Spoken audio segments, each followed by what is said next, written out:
Welcome to Digital Asset News, take the top stories in crypto and break it down to bite-sized pieces. Today, just like the thumbnail suggests, could Bitcoin go to 200K? And are we on the precipice of things going parabolic? So we're going to take a look at a couple of charts, a couple of different things as far as market cap and where we could potentially go in Q4, maybe bleeding over into Q1. So we'll take a look at that.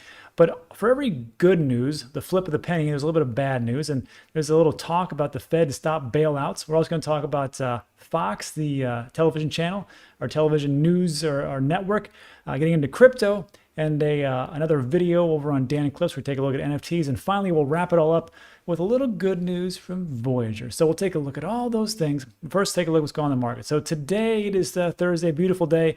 And I think everybody should be pretty happy because, look, we're up. We're up big time, and we've got a market cap of 2.39. It's actually bouncing around 2.49, 2.48, and around this number, but it's pretty darn good. I think most people, if not all, no, not all, but most people should be pretty happy with their portfolio. So, and then right now, the daily sentiment, again, still 50 over 100. I think people are expecting a pullback because we've gone up so tremendously. We've also seen that as things go into Bitcoin and Ethereum, then they start to flow out into the smaller cap alts. I think it also flows over into NFTs and DeFi, but here we are. And then if we take a look at coins, as far as like the crypto market itself and how we're actually doing pretty good. I mean, look, Bitcoin's almost 58,000. Ethereum's going to probably top over 4,000, not too much time. Binance Coin on a tear because of their $1 billion investment into education to advance blockchain. I think that's fantastic. Cardano's down a little bit. Tether, nobody cares. XRP up 0.96, watch out. Solana 2.5, and everything else is doing pretty good. Uniswap up 7%, fantastic. 1.33. 0.17 and so on and so forth. That's over the 24 hours. So yeah, it's a pretty good day. I think most people are in and in the money, in the green. So let's take the win for what it is.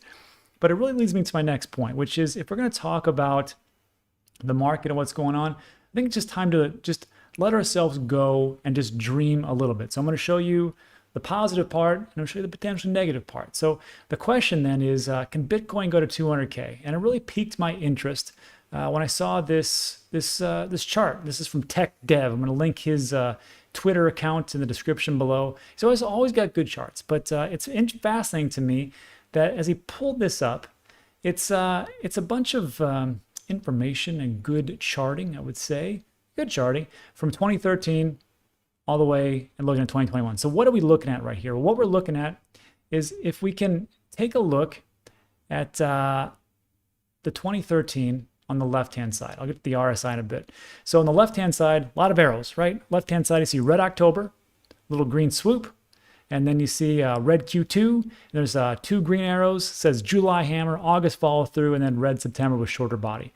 That's where it parallels over into 2021. So if we take a look at the left side and extrapolate that to the right, and it's the same type of thing. Red September, July hammer, August follow through, reds, and then now we're looking at red September with shorter body. And that's really what matches up. So what he did is he said, okay, I'm going to take some fractals and take a look over here. If we can see that after this red September, which we all knew September was going to suck, October is going to be better, November is going to should be pretty good, and hopefully December will be fireworks, if not January and February.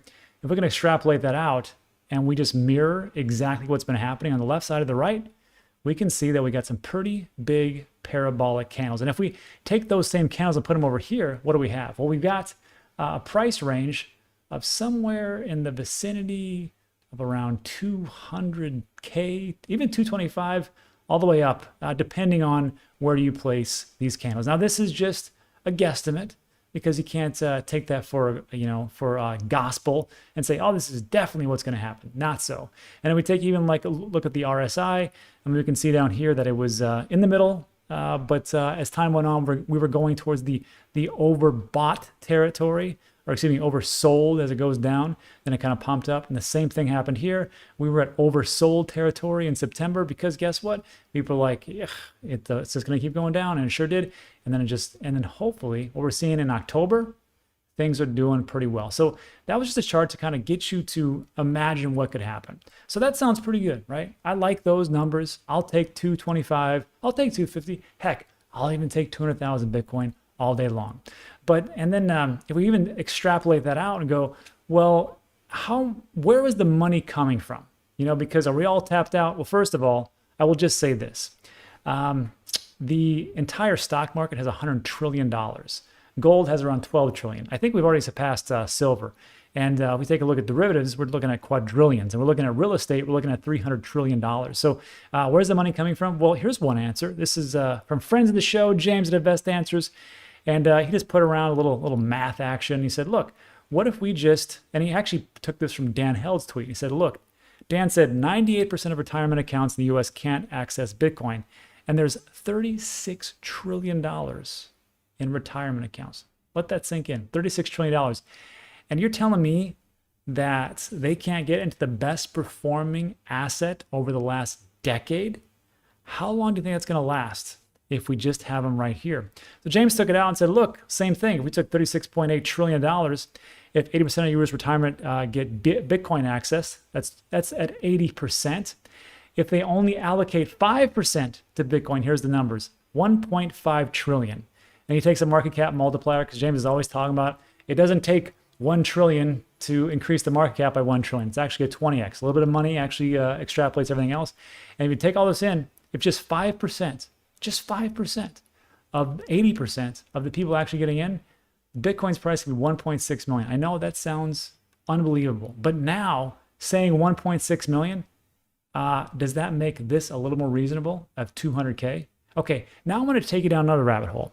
So let's just say this, and people will say, Rob, but that doesn't make any sense. Can you imagine what the market cap would be? Yeah, it could. And it's $3.7 trillion. So this is a nice little market cap calculator. Right now we were at 57,000, somewhere around there. And the circulating supply is 18.5 million. Allegedly, I think it's much lower than that. We all know around 4 million is gone forever. We're not going to see that ever again, because people lost it in the good old days of storing on their hard drives. So let's just imagine 18.5 million, right?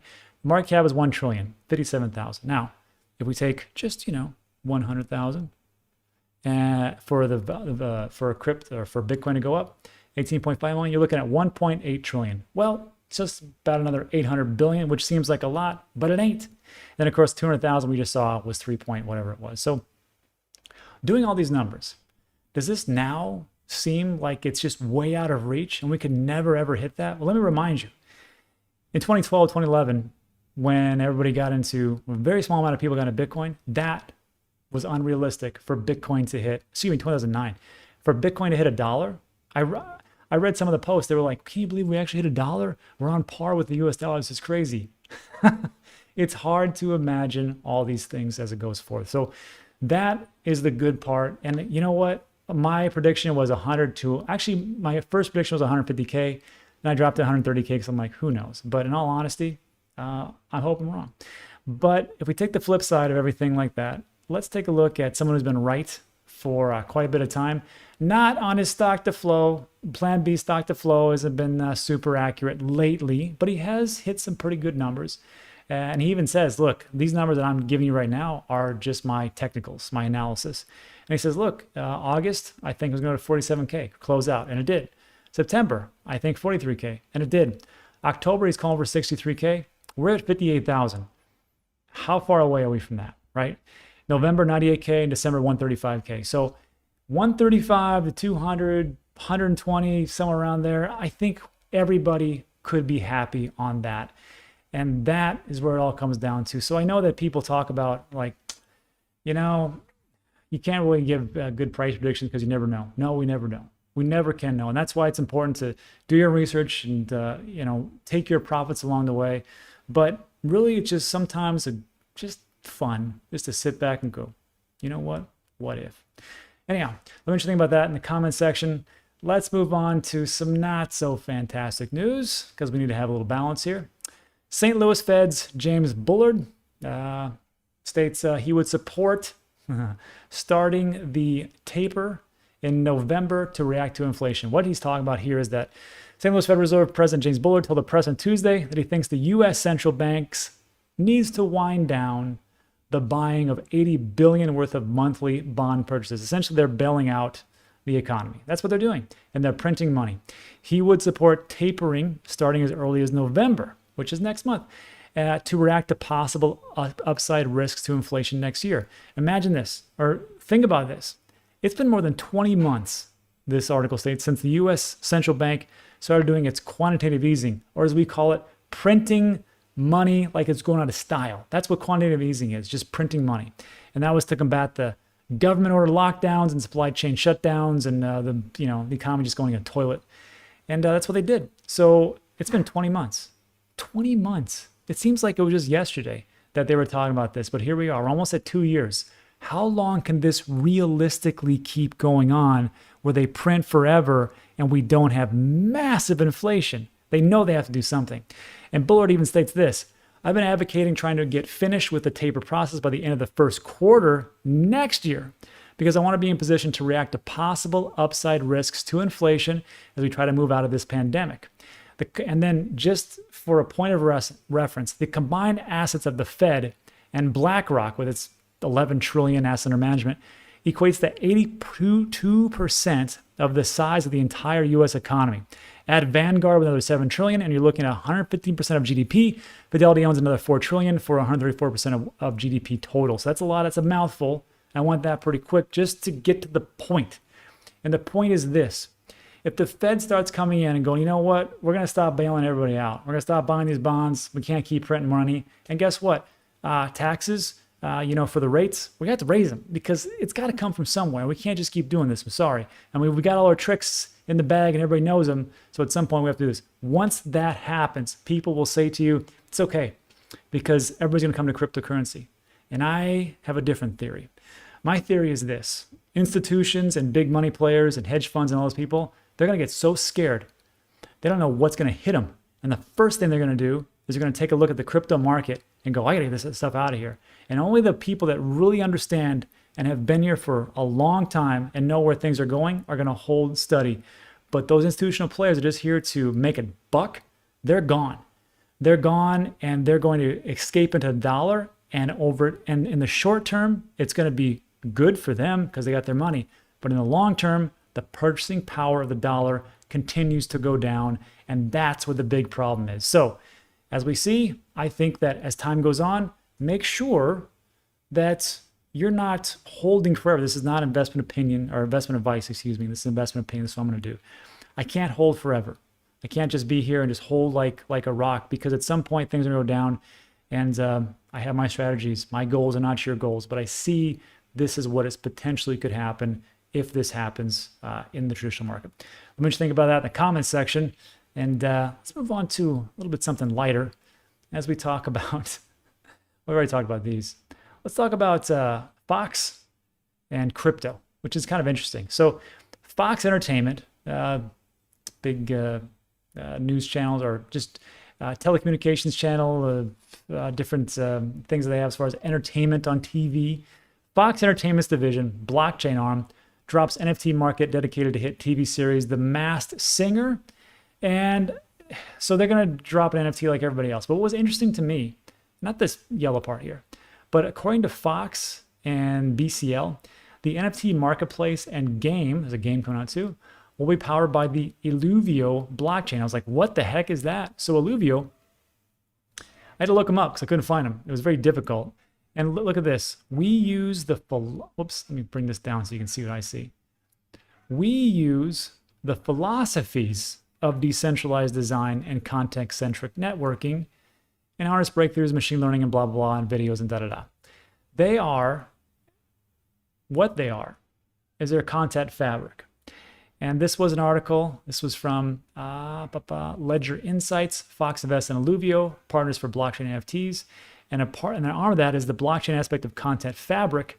It's an Ethereum compatible sidechain or private network that can also enable NFT transfers on the public Ethereum network. So another sidechain. So when people ask me like, hey, what kind of projects should I get into and really look into? I'm just like, just go for the big ones. Like if you don't really know, like I just think it's safer just to go, okay, well, smart contracts and big platforms and NFTs and decentralized finance. Well, if I got to go, it's going to be Ethereum. It's going to be Solana. It's going to be Avalanche. It's going to be Cardano. It's going to be those types of big players, because Ethereum can't suck up everything. there's going to be a little bit room for more. I know some people just say, now it's going to be one big player and one small player, and that's it. I don't think that's how it works. I think there's going to be a lot of changing in the world that we can't even fathom right now in the next 10 years. I think we're going to need every single one to actually make that happen. So that is what is going on. Let's think about that story as far as private blockchains. But again, if you don't know, like if you can't get Alluvio, because Alluvio is a private blockchain, hey, at least you got Ethereum. So that is that. And I want to finish up and just say two things. First of all, that story that we covered, I'm actually going to go deeper into the NFTs, the whole how to spot a good NFT, how to get into it, and my different criteria. And I'm going to bring on Nick Mancini from Trade the Chain, and also he's heavily vested in this NFT project. He's going to tell us a couple of things, which is some on-chain metrics to look for, the different criteria, and then which projects are actually good and the things to look out for so you don't get scammed. So I'm going to put that over on Dan Clips. That's a long interview, and we'll also be going on my Dan Teaches Crypto as I make another section at danteachescrypto.com, my website, 100% free, which is going to be just for NFTs. All right, so that is that, and then let's finish up with a little story about Voyager. So here's some good news. First of all, Steve, the CEO, Steve Ehrlich, is no stranger to making the rounds and promoting and marketing. So he was just on CNBC talking about Voyager and the crypto market, pushing up the whole market, you know, as the water rushes in, or the tide rushes in, all the boats rise. Good for Steve. So I'm happy about that. But then also, if you scroll down a little bit, this is one that I actually, where'd it go? I put it in here. Let me go down here. This one right here, excuse me. Cleared for takeoff. So guess what? Here's some good news. Voyager secures the final approval to operate in Europe. So just so you know, everything that Voyager has done so far has just been in the great 48 states, right? I think New York is not one of them. I guess there's one, but you can't get a Voyager. Correct me in the comments section. But that's just here. Now they got approved to go into Europe, like they said they would. So as Voyager trespasses or progresses, into EU, I think this is going to open up a lot more users. I think it's going to open up a lot more for the token. I think it's going to open up a lot more for the exposure of cryptocurrency. And I think this could be a very good thing. So congratulations for Voyager for making it into EU. But that is good. But here's a little bit of a negative. That has been approved and things move slow. And that is not going to go into full effect. They're not going to be able to branch out until around the middle to end of Q1 2022. So congratulations to Voyager for getting it done. Let's see how far they can take it in this short amount of time. All right, so look, that's it. I want to say, if you made it all the way to the end, thanks so much for sticking with me. I really appreciate it. If you liked today's video, go and give it a thumbs up. Consider subscribing. Everything we talk about is very time sensitive, especially these days. These next 2 months, 2.5 months, maybe 3.5 months, are going to be just fireworks. So I recommend to subscribe, get all the information you can. Not just me. I've got 8 different YouTubers in the description, which I watch every single day. Get as much information as you can. That is it. So thanks so much. See you in the next one.